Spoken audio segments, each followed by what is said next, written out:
Deixa eu te fazer uma pergunta. Você assistiria a um filme em que o personagem consegue tudo o que quer, sem enfrentar nenhum problema? Ele consegue o emprego, conhece o amor da vida dele, fica rico, realiza todos os sonhos. Enfim, provavelmente não. Porque, por mais estranho que pareça, o nosso cérebro gosta de ver pessoas lutando por aquilo que desejam. E é exatamente por isso que existe o conflito. Hoje eu vou te mostrar porque o conflito não serve apenas para criar problemas. Ele serve para dar valor às conquistas do seu personagem.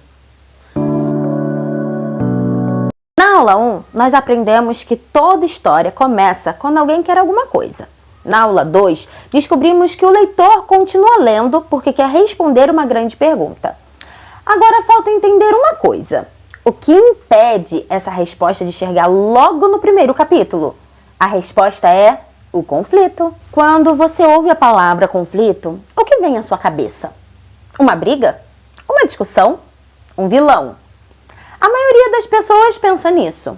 Mas conflito não é isso. Conflito é qualquer coisa que dificulte o personagem a alcançar aquilo que ele quer. E perceba uma coisa, sem dificuldade não existe conquista. E sem conquista não existe história. Exemplo, vamos imaginar duas histórias. Lucas quer abrir uma cafeteria. Na primeira história, ele consegue um empréstimo, encontra um ótimo ponto, abre a cafeteria, faz sucesso. Fim. Agora me responde, você continuaria lendo? Provavelmente não. Agora, olha a segunda versão.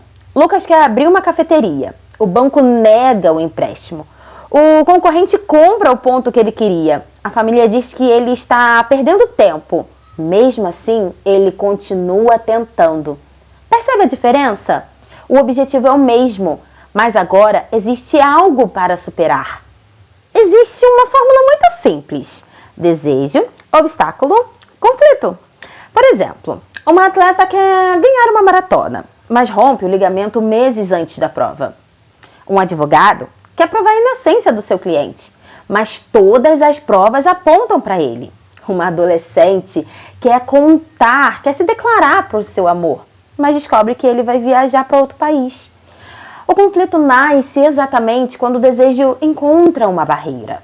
Existem 5 tipos de conflitos. O primeiro, o personagem encontra si mesmo. O inimigo mora dentro dele. Ele quer seguir em frente, mas não consegue superar a culpa. Ele ama, mas tem medo de sofrer novamente. 2. O personagem contra outro personagem. O objetivo de um impede o objetivo do outro. É o detetive contra o assassino, o advogado contra o promotor, o herói contra o antagonista. E aqui vai uma dica muito importante. Os melhores antagonistas não acordam pensando, hoje eu vou ser o vilão. Eles acreditam que estão fazendo a coisa certa. 3. Personagem contra a sociedade. Quando o inimigo é um sistema inteiro, uma lei injusta, uma tradição, um preconceito, uma ditadura. 4. Personagem contra a natureza. Às vezes não existe um vilão. Existe uma tempestade, um deserto, uma enchente, uma montanha. A natureza não quer destruir ninguém, mas ela continua sendo um obstáculo. 5. Personagem contra o tempo. Esse é um dos meus favoritos, porque ele aumenta a urgência. Encontrar a cura antes que seja tarde demais. Chegar ao aeroporto antes que embarque. Impedir um casamento. Desarmar uma bomba. O tempo faz o leitor sentir ansiedade junto com o personagem. Uma coisa muito interessante. Os melhores livros quase nunca trabalham com apenas um tipo de conflito. Eles misturam 2, o externo e o interno. Uma médica precisa fazer uma cirurgia muito complicada, mas na cirurgia anterior ela perdeu um paciente e agora ela tem medo de perder um paciente novamente. Percebe? Por fora, ela luta para salvar o paciente. Por dentro, ela luta contra o medo de fracassar de novo. E é isso que torna um personagem humano. Muito comum é fazer o personagem enfrentar exatamente o mesmo problema o livro inteiro. Um bom conflito funciona como uma escada. Cada degrau é mais difícil que o anterior. Problema pequeno, problema médio, grande perda.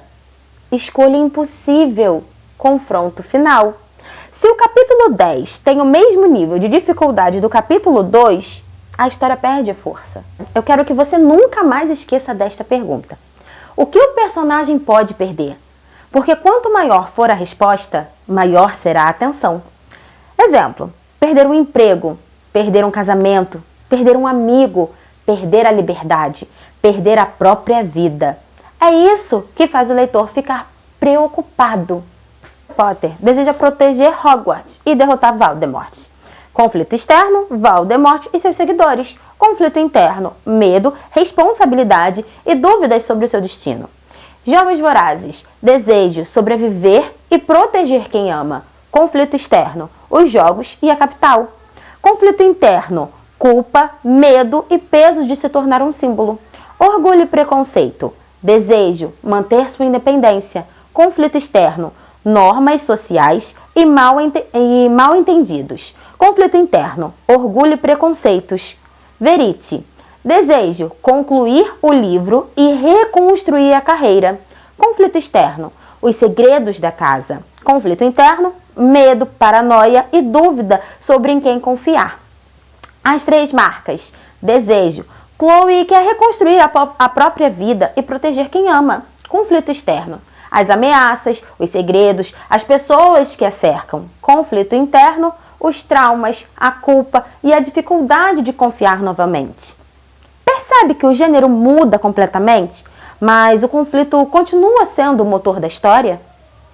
Esse foi um complemento das aulas anteriores.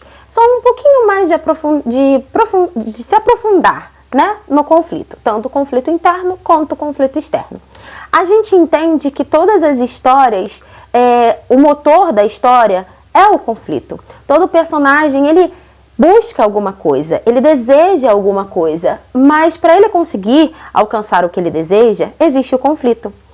E é ele que faz a gente torcer por aquele personagem, por aquela história e se manter no livro. Se o personagem sempre conseguir tudo o que ele quer, sem dificuldade alguma, a história não é interessante. Assim como na vida real, a gente não consegue tudo fácil.